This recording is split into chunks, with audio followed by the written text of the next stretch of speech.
Assalamualaikum warahmatullahi wabarakatuh. Saya Haniatul Abadiah dari Prodi Pendidikan Agama Islam kelas A3 dengan nomor NIM 211300099 Universitas Nahdlatul Ulama Indonesia. Di sini saya akan menjelaskan atau memaparkan tentang sejarah awal kekuasaan Turki Utsmani. Bermula dari berdirinya kerajaan Turki Utsmani pada periode pertengahan. Masa kemajuannya dihitung dari mulai digerakkannya ekspansi ke wilayah baru yang belum ditundukkan oleh pendahulu bangsa Turki. Keberhasilan mereka dalam memperluas wilayah kekuasaan serta terjadi peristiwa-peristiwa penting merupakan suatu indikasi yang dapat dijadikan ukuran untuk menentukan kemajuan Turki dan sejarah perkembangan Islam di Turki. Pendiri Turki sendiri dari kabilah Koyuk Oghuz, salah satu anak suku Turki yang mendiami sebelah barat Gurun Gobi atau daerah Mongol dan daerah utara negeri Cina, yang dipimpin oleh Sulaiman. Dia mengajak anggota sukunya untuk menghindari serbuan serangan Mongol yang menyerang dunia Islam yang berada di bawah kekuasaan dinasti Khawarizm pada tahun 1219 sampai 1220 Masehi. Sulaiman dan anggota sukunya kemudian pindah ke arah barat dan meminta perlindungan Jalaluddin, pemimpin terakhir dinasti Khawarizm di Transoksina. Jalaluddin menyuruh Sulaiman agar pergi ke arah barat atau Asia Kecil. Kemudian mereka menetap di sana dan pindah ke Syam dalam rangka menghindari serangan Mongol.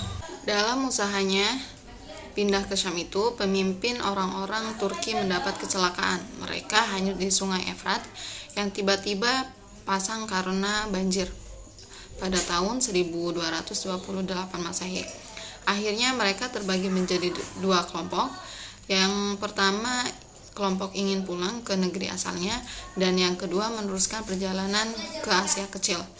Kelompok kedua ini berjumlah 400 kepala keluarga yang dipimpin oleh Ertugrul Ibnu Sulaiman. Mereka mengabdikan dirinya kepada Sultan Alauddin II. Dari Sultan Alauddin II sedang menghadapi bahaya peperangan dari bangsa Romawi yang mempunyai kekuasaan di Romawi Timur atau Bizantium. Dengan bantuan dari bangsa Turki pimpinan Ertugrul, Sultan Alauddin II dapat mencapai kemenangan. Atas jasa baik tersebut, Sultan menghadiahkan sebidang tanah yang berbatasan dengan Bizantium. Sejak itu, Ertugrul terus membina wilayah barunya dengan berusaha memperluas wilayahnya dengan merebut wilayah Bizantium. Pada tahun 1228 Masehi, Ertugrul meninggal dunia dan meninggalkan putranya yang bernama Utsman, yang diperkirakan lahir pada tahun 1258 Masehi. Utsman inilah yang ditunjuk oleh Ertugrul untuk meneruskan kepemimpinannya dan disetujui serta didukung oleh Sultan Saljuk pada saat itu. Selanjutnya yaitu bidang politik dan militer. Turki Utsmaniyah mengalami masa kejayaannya pada masa pemerintahan Sulaiman Al-Kanuni pada tahun 1520 sampai 1566 Masehi. Pada masa ini, wilayah kekuasaannya membentang dari Budapest hingga ke Baghdad. Pada masa kejayaannya, di dalam tubuh militer tersebut pasukan militer bernama Jenissarin yang merupakan pasukan militer yang beranggotakan anak-anak Kristen yang mendapatkan pendidikan militer.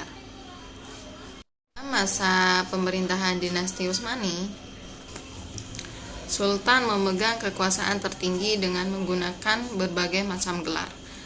Gelar khalifah baru dipakai. Kemudian bidang seni arsitektur dan pendidikan. Fokus aktivitas dinasti pada saat ini adalah pada bidang kemiliteran, sehingga bidang ilmu pendidikan tidak begitu mendapat perhatian. Bidang seni arsitektur tampak sangat diminati dan perkembangannya sangat disignifikan. Ini terlihat pada bangunan-bangunan masjid yang sangat indah. Salah satu masjid yang terkenal keindahan kaligrafinya adalah Masjid Hagia Sophia, yakni sebuah masjid yang awalnya adalah sebuah gereja. Dalam dunia seni arsitektur, Turki memiliki gaya tersendiri yang disebut gaya atau style Utsmani. Corak ini muncul pada saat Turki mengalahkan Bizantium, dan pertemuan dua seni arsitektur ini melahirkan gaya baru. Era Sultan Sulaiman, daulah ini memiliki salah satu masjid nan indah dan megah yang dibangun oleh Sultan Sulaiman, yakni Masjid Sulaiman. Selain itu, Sultan Sulaiman juga membangun madrasah, asrama besar untuk mempelajari Al-Quran. Selanjutnya ada rumah sakit, musola, dan istana. Seorang ahli bangunan Turki, Sinan Pasha, dia juga ahli kaligrafi serta menulis prosa terkenal yang dinamakan Ta'azurat. Kemunculan para keilmuan pada era ini sangat sedikit. Di antaranya adalah Haji Khalila, yakni seorang prajurit tangguh dan memiliki pengetahuan luas. Karyanya yang terkenal adalah Kashfu al-Zunun, yaitu kamus yang memuat kira-kira 14.500 buah nama kita dalam bahasa Arab dan disusun secara alfabetis. Selanjutnya yaitu bidang ekonomi. Pada umumnya, daerah-daerah yang dikuasai oleh dinasti Turki Utsmani adalah daerah yang mempunyai kekayaan alam, seperti Mesir, Syria, Anatolia, dan berbagai wilayah lainnya. Dinamika ekonomi dinasti Turki Utsmaniyah mencapai puncaknya ketika kota Bursar menjadi pusat perdagangan penting pada abad ke-15 dan 16 Masehi. Bursar tidak hanya menjadi pusat perdagangan intern, tetapi dinasti Turki Utsmaniyah juga hingga ke Eropa. Sistem pendidikan pada masa Turki Utsmaniyah. Pada masa Utsmaniyah, pendidikan dan pengajaran mengalami kemunduran, terutama di wilayah-wilayah seperti Mesir, Baghdad, dan lain-lain. Yang mula-mula mendirikan madrasah pada masa Utsmaniyah Turki ialah Sultan Orhan, wafat pada tahun 761 Hijriah. Kemudian diikuti oleh sultan-sultan keluarga Utsmaniyah dengan mendirikan madrasah-madrasah yang didirikan oleh Sultan Sulaiman Al-Qanuni. Sultan pada masa Utsmaniyah banyak mendirikan madrasah-madrasah serta masjid-masjid, terutama di Istanbul atau dan Mesir. Tetapi tingkat pendidikan itu tidak mengalami perbaikan dan kemajuan sedikit pun. Pada masa itu banyak juga perpustakaan yang berisi kitab-kitab yang tidak sedikit bilangannya. Tiap-tiap orang bebas membaca dan mempelajari isi kitab itu. Bahkan banyak pula ulama, guru-guru ahli sejarah dan ahli syair pada masa itu. Tetapi mereka-mereka itu hanya mempelajari kaidah-kaidah ilmu agama dan bahasa Arab, serta sedikit ilmu berhitung untuk membagi harta warisan dan ilmu mikot untuk mengetahui waktu. Mereka tidak berpengaruh oleh pergerakan ilmiah di Eropa dan tidak mau pula mengikuti jejak zaman kemajuan Islam pada masa Harun ar-Rasyid dan masa Al-Ma'mun, yaitu masa keemasan dalam sejarah Islam. Demikianlah keadaan pendidikan dan pengajaran pada masa Utsmaniyah Turki sampai jatuhnya Sultan atau Khalifah yang terakhir pada tahun 1924 Masehi. Sistem pengajaran yang dikembangkan pada Turki Utsmani adalah menghafal matan-matan, meskipun murid-murid tidak mengerti maksudnya, seperti menghafal matan Jurmiyah, matan Takrib, matan Alfiyah, matan Sultan, dan lain-lain. Murid-murid setelah menghafal matan-matan itu barulah mempelajari syarahnya, karena pelajaran itu bertambah berat dan bertambah sulit untuk dihafalkannya. Sistem pengajaran di wilayah ini masih digunakan sampai sekarang. Pada masa pergerakan yang terakhir, masa pembaharuan pendidikan Islam di Mesir di Syria pada tahun 1805 Masehi telah mulai diadakan perubahan-perubahan di sekolah-sekolah atau madrasah, sedangkan di masjid masih mengikuti sistem yang lama. Selanjutnya yaitu keruntuhan kekuasaan Turki Utsmani. Perjalanan sejarah Kesultanan Turki Utsmani dapat dibagi menjadi 3 periode, yaitu zaman ekspansi pada tahun 1326 sampai 1451, zaman kejayaan pada tahun 1452 sampai 1568. Yang ketiga ada zaman keruntuhan pada tahun 1569 sampai 1924. Turki Utsmani pertama mengalami munculnya konflik intern yang tidak dapat diselesaikan. Kedua, yaitu serangan pasukan negara-negara Eropa.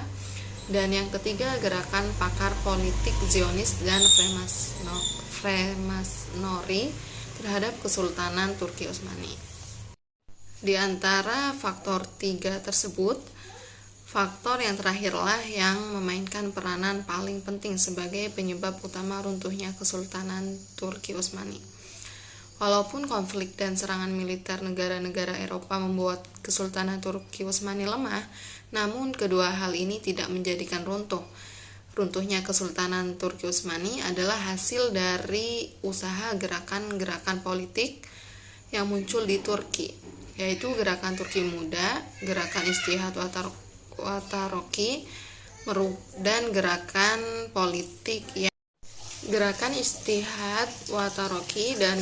politik yang dipimpin oleh Mustafa Kemal Pasha. Ketiga gerakan di atas adalah merupakan mantel dari gerakan Freemasonry yang ada di Turki. Ketiga gerakan itu mempunyai ciri-ciri yang sama dengan gerakan Freemasonry, yaitu mendirikan negara nasional yang sekuler. Hikmah kekuasaan Turki Utsmani. Dinasti Utsmaniyah mempertahankan perbatasan Islam dan mengadakan ekspansi. Mereka berseteru dengan dinasti Safawiyah untuk merebutkan Anatolia dan Irak. Dinasti Safawiyah memproklamirkan Syiah sebagai agama resmi dinasti. Sedangkan dinasti Utsmaniyah menganut ajaran Sunni seiring dengan perluasan imperium yang meliputi pula pusat-pusat budaya tinggi Islam perkotaan. Bikorat dinasti Utsmaniyah yang dilatih dalam sistem istana dan bukan di madrasah atau di sekolah, memiliki suatu pandangan lain terhadap hubungan timbal balik antara politik dan agama. Pandangan mereka dilukiskan sebagai mengutamakan rasio d'etat. Bikorat Utsmaniyah melihat pemeliharaan kesatuan negara dan kemajuan Islam sebagai tugasnya. Ini diungkapkan dalam rumusan Din u Devil, Din atau Din wa Daulat atau agama dan negara. Tetapi aspek paling efektif dan kontrol pemerintahan Utsmaniyah terhadap lembaga ulama, yaitu hierarki orang-orang yang berilmu dan memiliki pengetahuan keagamaan. Sekian dari saya, kurang lebihnya mohon maaf. Wassalamualaikum warahmatullahi wabarakatuh.